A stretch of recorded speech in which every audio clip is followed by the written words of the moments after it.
નમસ્કાર મિત્રો, અમારા નવા વિડીયોમાં આપનું હાર્દિક સ્વાગત છે। આજે આપણે વાત કરીશું ભાઈ ભાભી સાથે બનેલ સત્ય ઘટના વિશે। એક નાની કાર આવીને એમની સામેથી નીકળી ગઈ, પછી ધીમી પડી, ઊભી રહી અને રિવર્સમાં સરકીને એમની પાસે આવીને થંભી ગઈ। બારણું ઉઘડ્યું, એક યુવાન બહાર નીકળ્યો। આ બે વૃદ્ધોના ચહેરા મોહરા અને કપડાં જોઈને એણે સવાલ પૂછ્યો, ગુજરાતથી આવ્યા છો? કંઈ મુશ્કેલી છે?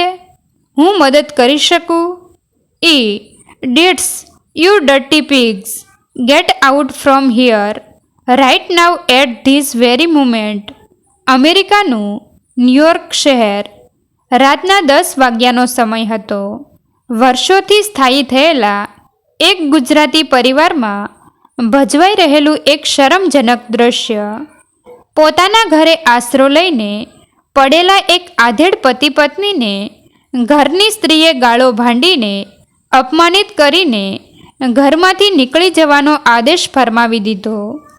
52 વર્ષના બચુભાઈ અને 50 વર્ષના બબીબહેન હજુ માંડ એકાદ મહિના પહેલાં જ અમેરિકા આવ્યા હતા। ખેડા જિલ્લાના નાનકડા શહેરમાં આવેલું મકાન વેચી સાટીને અહીં આવ્યા હતા। 3 દીકરીઓને મોસાળમાં મૂકીને આવ્યા હતા।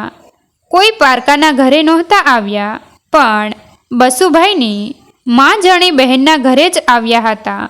ઉમ્મીદ એટલી જ હતી કે શરૂઆતના 6-1 મહિના જો બહેન બનેવી એમના ઘરમાં આશ્રય આપશે તો વિદેશની ધરતી ઉપર સ્થાયી થઈ જવાશે। દેશમાં ધંધો ચોપટ થઈ ગયો હતો અને 3 દીકરીઓ જુવાનીની ધાર ઉપર આવીને ઊભવાની તૈયારીમાં જ હતી। જો બધું બરાબર ચાલ્યું હોત તો આવું જ થઈ શક્યું હોત, પણ બચુભાઈની બહેનને બબી ભાભી સાથે ફાવ્યું નહીં। નણંદ ભાભીના યુગો જૂના વેરઝેર અહીં પણ નડી ગયા। નણંદબા 15 વર્ષથી અમેરિકાવાસી બનેલા હોવાથી પૂરેપૂરા પાશ્ચાત્ય રંગમાં રંગાઈ ચૂક્યા હતા।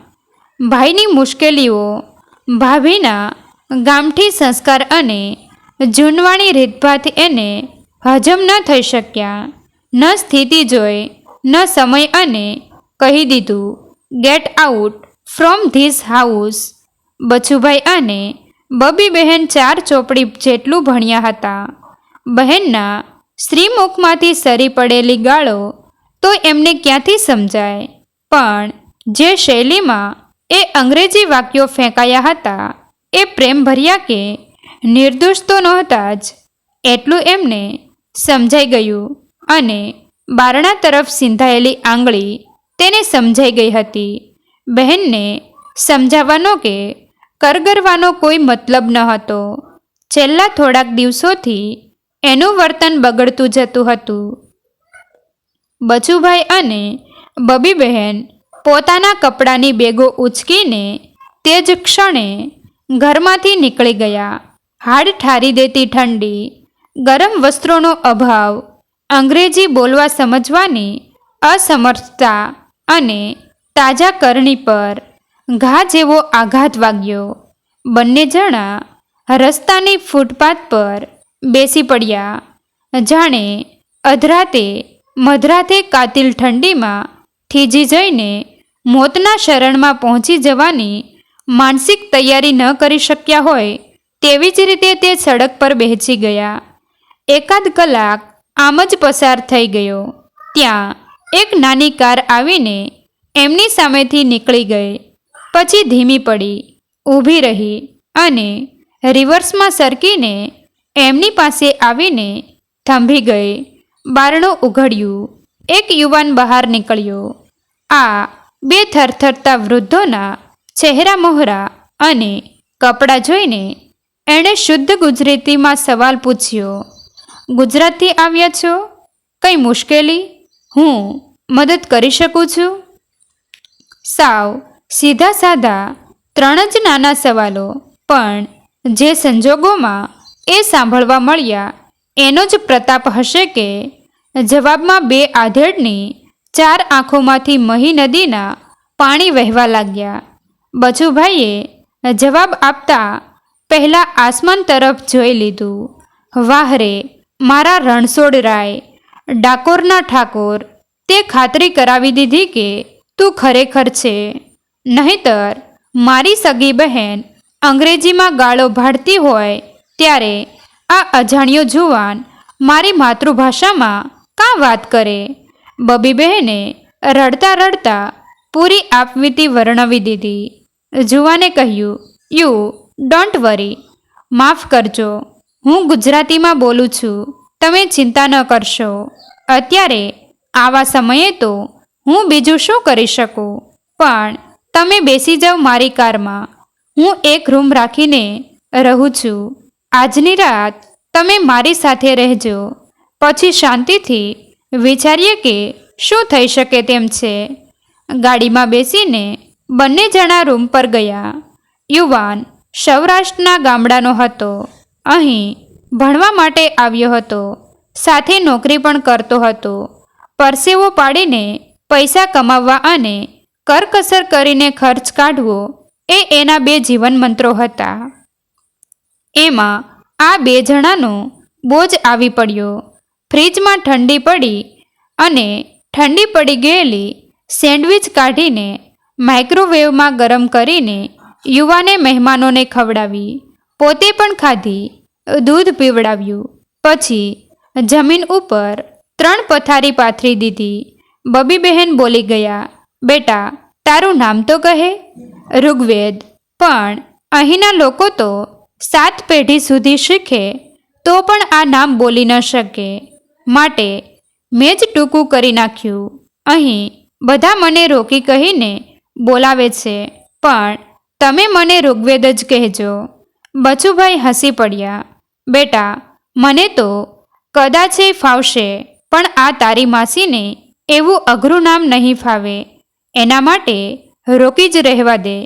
પછી ગંભીર થઈને ઉમેર્યું, આજ રાત પૂરતી તો વાત છે, કાલે સવારે તો અહીંથી. એવી ઉતાવળ કરવાની જરૂર નથી અંકલ, હું આ ભાડાની રૂમમાં એકલો જ રહું છું. મારો અડધો દિવસ કોલેજમાં અને બાકીનો દિવસ જોબમાં પસાર થઈ જાય છે. સવારે વહેલો નીકળી જાઉં છું, રાત્રે 11 વાગે આવું છું.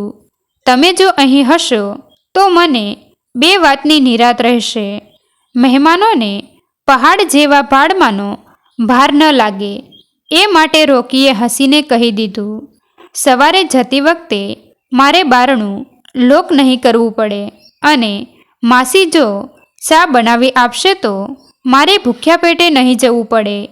આ શું બોલ્યા રોકી બેટા? તારી આ માસી તારા માટે એકલી ચા જ નહીં બનાવે, તાજો ગરમ નાસ્તો પણ બનાવી આપશે. અમારા ખેડા જિલ્લાની બાઈઓના હાથમાં ભગવાને આ એક તો જાદુ મૂક્યો છે. બીજા દિવસની સવારે બબી બહેને ચાની સાથે સ્વાદિષ્ટ ખમણ બનાવી આપ્યા. પછી તો એક પ્રકારનો સ્વાદિષ્ટ સિલસિલો સ્થપાઈ ગયો. ઇડલી, ખીચું, મૂઠિયા, બટાકા પૌવા, ઢોકળા, ઉપમા. રોકીની મુશ્કેલી દૂર થઈ ગઈ. એ ક્યારેક આભાર માનવા માટે હોઠ ઉપાડવા જતો ત્યારે બબી બહેન રડી પડતા. અમે શું કરીએ છીએ બેટા, ખરો ઉપકાર તો તું કરે છે. પારકા દેશમાં 2 અજાણ્યા માણસોને આશરો આપીને. બેટા મને એ તો કહે કે પૂર્વજન્મમાં ક્યાં સંબંધે તું આ બધું કરી રહ્યો છે? આ જગતમાં બધા સવાલોના કંઈ જવાબો નથી હોતા, અને લાગણીની દુનિયામાં તો નથી જ હોતા. બધું સરસ રીતે ગોઠવાતું ગયું. એકાદ મહિના પછી રોકીને વિચાર સૂઝ્યો, અંકલ એવું ન થઈ શકે કે માસીના હાથોનો જાદુ આપણે બીજાની જીભ સુધી પહોંચાડીએ? આ શહેરમાં મારા જેવા સેંકડો ભારતીય યુવાનો એવા છે કે જેઓ ભૂખ્યા પેટે જોબ કરવા જાય છે અને ઠંડી સેન્ડવિચ ખાઈને ઊંઘી જાય છે. આપણે વેપારી દૃષ્ટિએ એમને સગવડ પૂરી પાડી શકીએ. થોડાક દિવસમાં એ પણ ગોઠવાઈ ગયું. રોકીએ પોતાની બચતમાંથી સરંજામ ખરીદ્યો. એક ભાડૂતી વેન અને માણસ રાખી લીધો. બબીબેન રોજ 5 વાગ્યે ઉઠીને નાસ્તાઓ બનાવે અને બચુભાઈ ગ્રાહકોના ઘરે પહોંચાડી આપે. મહેનતનો પરસેવો મહેકી ઉઠ્યો. ભારતના છોકરાઓ વતનમાં રહી ગયેલી મમ્મીઓને ભૂલી જવા માંડ્યા.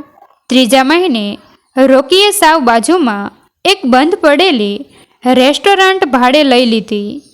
હિન્દીમાં બોર્ડ મારી દીધું, ભારતીય ઉપહાર કેન્દ્ર, સિર્ફ ઇન્ડિયન્સ કે લીએ. દિવસભર નવરા ન પડાય એટલા ઘરાકોની કતાર જામવા લાગી. ડોલર્સનો વરસાદ વરસવા માંડ્યો. 10 જ મહિનામાં 3 જણા તરી ગયા. એક સાંજે બસુભાઈએ વાત કાઢી, રોકી બેટા, અમારા માટે હવે એક અલગ મકાન શોધી કાઢ. તારા માથે બહુ દિવસો પડી લીધું.